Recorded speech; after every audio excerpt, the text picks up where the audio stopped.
grew up in Brooklyn, New York. It wasn't really all that pretty. Just being in the projects, just a lot of gang violence going on. It's me, my brother, my sister, and my stepfather. And we stayed there for a while until I was in 8th grade. Because I grew up with it, I didn't think it was that bad. When you grow up in an environment like that, you don't really know, that becomes a norm for you. So me seeing that every single day, it was normal. I didn't think anything of it. I knew it wasn't great, but it really didn't affect me because I thought everyone was like that.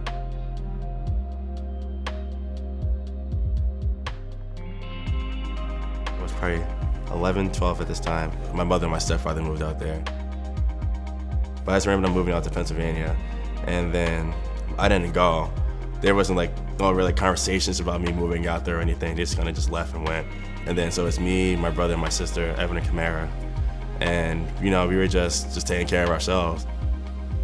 And then I ended up leaving because my aunt heard that my brother and my sister, who are much older than me, trying to take care of me. And since I was the baby, it was no, Brandon's only I'm not gonna let you guys do that. Get the apartment situated, make sure you finish your school, and go from there. So that's why I moved to the Bronx, and then that's when my aunt took care of me. So I had my aunt, my cousin, and then that was just my 7th grade year. And then my mom said hey, come check it out. Pennsylvania is such a different area. It's completely different from New York, the city. So I was all right. So we went out there, and then pretty much I was saying I want to go back to New York, and it's yeah, you got to find your own way back. And then I was kind of just stuck there. And then things didn't work out between me and my stepfather, which forced me to leave the house. It wasn't easy, it was hard, but I just tried to ignore the elephant in the room within myself, me being homeless, because I didn't really feel comfortable being home. It was then, during one of Brandon's darkest hours, that he would find the game of football and help lead him to a better life. 8th grade year is actually the first time I played football. I was in 8th grade. I went to school, then my coach was asked me who you are, and I was Brandon Clemons, you play any sports? And I was no, not really. So you're gonna play football, you're too damn big to be walking around here and not to be doing anything. As soon as Brandon found the game of football, it took off for him. And although he was still facing adversity off the field, it was the game of football that would begin to set him on the right path. What happened was Chase, Zimnick, and Carlson, they were on a football team also, and then I had to find my way there to practice and stuff. But then, they were driving, they'd pick me up, and I was staying at home. When I come out, they'd pick me up, and I'd go. And then, I don't know, no one ever questioned me, are you sure it's all right? And it's yeah, and I always had plenty of clothes. I pretty much lived out of a giant duffel bag. I don't know, eventually, like I said, I just started moving more of my stuff from my actual house with my mom and my stepfather to, their house. And then she was I'm doing a lot of laundry. She never questioned anything, about food or anything. She's food bill went up a little bit, but so just making jokes. And then eventually, she's just all right, Brandon, there's something going on. There's way too many clothes here. What's the situation? So I told them the situation. And then I started staying with them. And then, I call my mom every weekend, every other week or so. But other than that, I was just trying to focus on myself. And then I think I used that anger mainly for why I got a scholarship in general, for football. I was just so mad at everything, mad at myself for the situation I was in. That was my getaway. While Brandon used the game as a distraction, it also began to serve as a tool for him to use to continue to better his life as scholarship offers began to pile in. But once again, his past would get in his way. For me to take official visits, I needed a legal guardian because it's an NCAA rule. I need some kind of form of guardian person to be there. So I called my mom. I was hey, I have a good situation going on for me right now. And I understand your situation. I know things have been well between us, but this is a great opportunity for me to pursue and further my career in life. And it wasn't an easy situation for me to tell my mom that she can't do it for me, but she understood, and she had a lot of faith in us. That makes I've been doing well, doing better in school, and then football's been going well, and then just overall my overall character, just a sea change. I was happier in life, and it was at that point I got a legal guardianship with the Zimnick family through my school. And then from there, I visited a few schools, and I don't know, out of all the schools I visited, I feel Michigan State wasn't any better than the schools, but after I came here, it was just you know what, just a gut feeling. And especially after Coach Warren and Coach D'Antonio coming down, it's Brandon, we want you to come, you're a great person, you're a good athlete, but we'll find the next person if you don't come. And I was like, I wasn't sure how I felt about it. I was like, wait, what?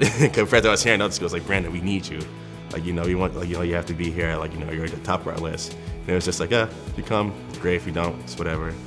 For Michigan State. And then I was like, you know, I don't know. For me, it was real though, because I feel like that's how I was going to be. Like, that's how I truly felt compared to like the fake stuff I was getting from other schools. And I was like, you know, I want to make them need me.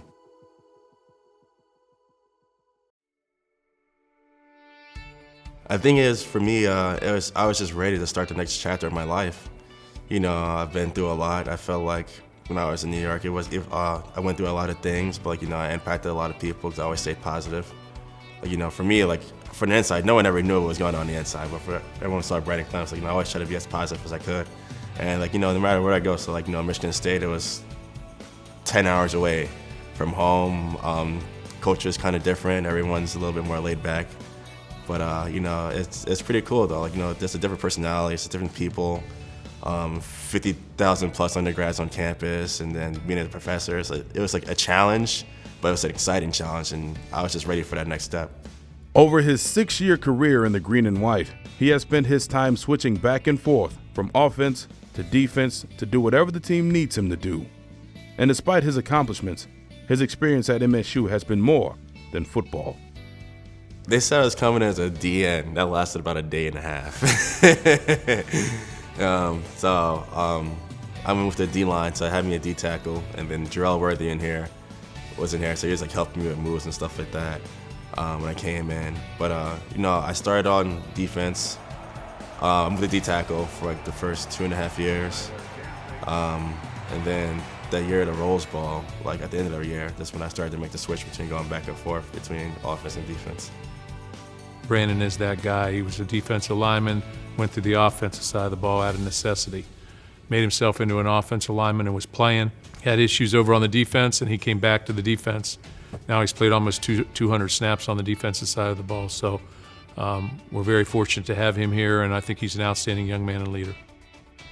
It takes, you know, just the ability to focus, the ability to understand where the game is, what's happening in the game, and how he is supposed to fit into the defense or how he is supposed to fit into the offense. And sure, there's little technical things that he may not be as great at. Should he be over the defensive side the whole time, or should he be over the offensive side the whole time? But he brings that energy, he brings that desire, and he brings a natural leadership to both positions. For me, it's just, I wouldn't say the brotherhood. Like, you know, I'll sacrifice anything. They're my family. And I take family very seriously. So that's why no matter where coach needs me, I'm like, hey, I'm there. Like, wherever I can contribute to the team, help my brothers. Because, like, you know, we bleed, sweat, and cry together. We do it all together.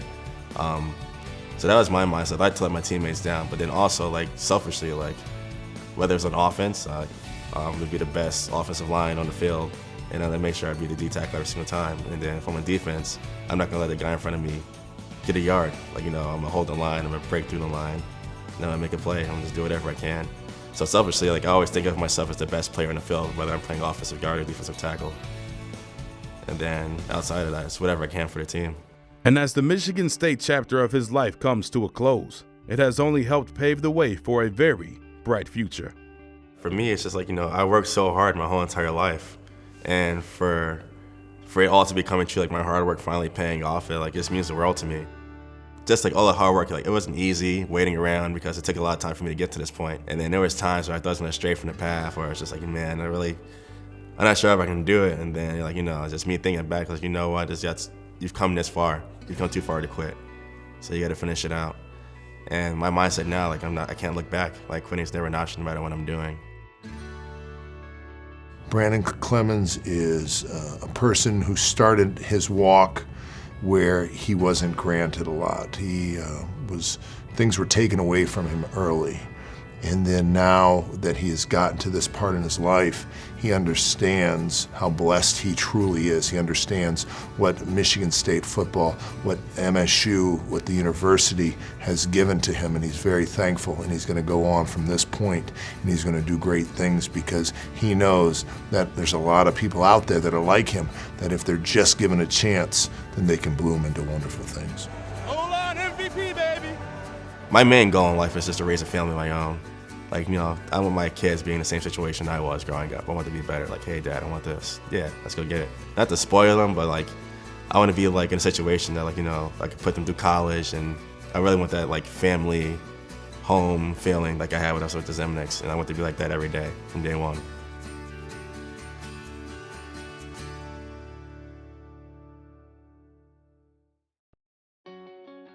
From the time they play pickup in the schoolyard to their first practices in the green and white, many Spartan football players dream of playing in the NFL. At Michigan State, that dream becomes a reality. The NFL is the next step for our football team. If you're able to win here, which we have at a very high level, those players become all conference. Those players have opportunities to go play at the next level in the NFL. Many of those guys have made it. I think we've had 36 players be drafted here, maybe in the years that we've been here thus far.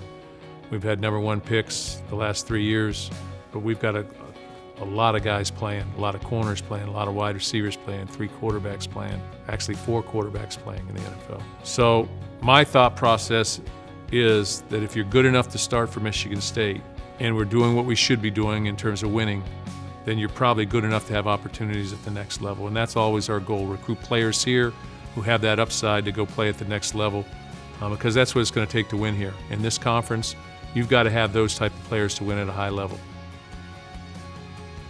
Entering the NFL in 2012, I could not have been better prepared had I gone to any other school in the country. I was prepared for everything that the NFL would throw at me. Nothing surprised me when I arrived. And I believe a big reason why I've been able to sustain an NFL career is because of the groundwork that was laid for 5 years at Michigan State. I'll just say, you know, the coaches and the players that they recruit, you know, the coaches and their passion to win, and, you know, the players just competing every day and, you know, trying to work to make each other better every day. And, you know, I think, you know, that's the kind of people they want to bring into this program. Taking a skinny kid from a little town in Georgia, man, and, you know, creating into this player today is all, you know, the coaching staff, Coach D, Coach Dews, Coach B, of course, who did everything in his power to give me the tools to become the player I am, and just them having faith in me and, you know, put me out there. It's all credit to them, and, you know, also the training staff, and can't forget about Coach Manning. You know, he put weight on me. I came in 160 pounds and I left 200. So, you know, just him just turning a boy to a man really helped me out and had me mentally and physically ready for the NFL. And that's really the biggest thing, because everybody's fast, everybody's strong. That's how you make it to college, because you had those tools and attributes. But it's about your preparation and how the coaching staff and the weight, strength, and conditioning staff really help you. I remember when I used to be in high school and watching the games on Sunday when I was playing on Fridays, or being in college and watching the games on Sundays when we had games on Saturdays, and then coming in for early morning lifts on Sundays and watching a couple plays before we had to lift or something. Now I'm actually in there, and then I feel like this is really a dream come true. You can't really explain how that feeling is.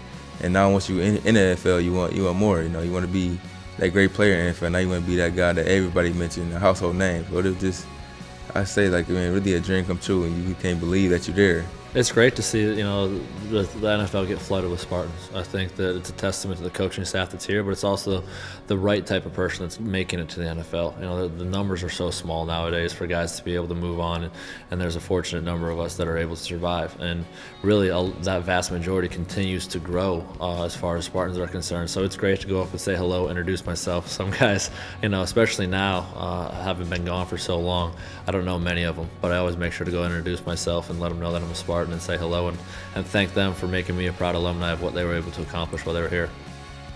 Really proud to see so many Spartans in the NFL, and no surprise.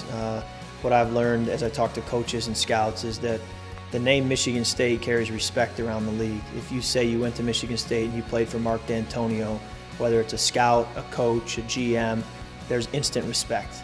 People know what you're about and the way you were coached, and they know they can count on you. You know, it's exciting to see our guys perform at a higher level and to see them go on and basically fulfill a dream that they've had. That's very rewarding as a coach. That's very telling as a football program. And I think it gives our players great promise. It's forward thinking for a lot of our players, and gives them an attitude that, hey, they can do these things too. It gives them that extra incentive and says, hey, why not me? Good afternoon, everybody. Beautiful day for football. Sun shines brightly at Spartan Stadium. Crowd still rolling in. The Spartans have more serious things on their mind. They got to get this monkey off their back. This losing streak needs to end, and probably needs to end today against Rutgers. Rutgers won the toss. They deferred. Michigan State will receive, so the Spartans will get it first. Chance for Tyler O'Connor to do something at quarterback. Medeiros and Shelton. Tyler O'Connor under center. Handoff to LJ. Starts to his left. Cuts to his right. On his feet at the 20. And finally dragged down. Medeiros, Corley, and Shelton wide side left. Tyler wants to throw to the back into the end zone. Nice grab made by Josiah Price. Touchdown, MSU. Michigan State 7, Rutgers nothing. Pump fake, right side throw, picked off. This is going to be a Spartan score. Demetrius Cox races down the left sidelines into the end zone. Touchdown, MSU. Already the Spartans are up 14-0. Shotgun snap to Rashino. Has time this time, throws right side, catch made, but Matt Flanagan is drilled as soon as the ball gets there at the 25. Donnie Corley made that tackle. Delton Williams and LJ on either side of Tyler. Play fake by Tyler, stands in the pocket, throws left side, over the shoulder, catch is made by Tristan Jackson at the 20. He's inside the 10, down the left side, and into the end zone. Touchdown, MSU.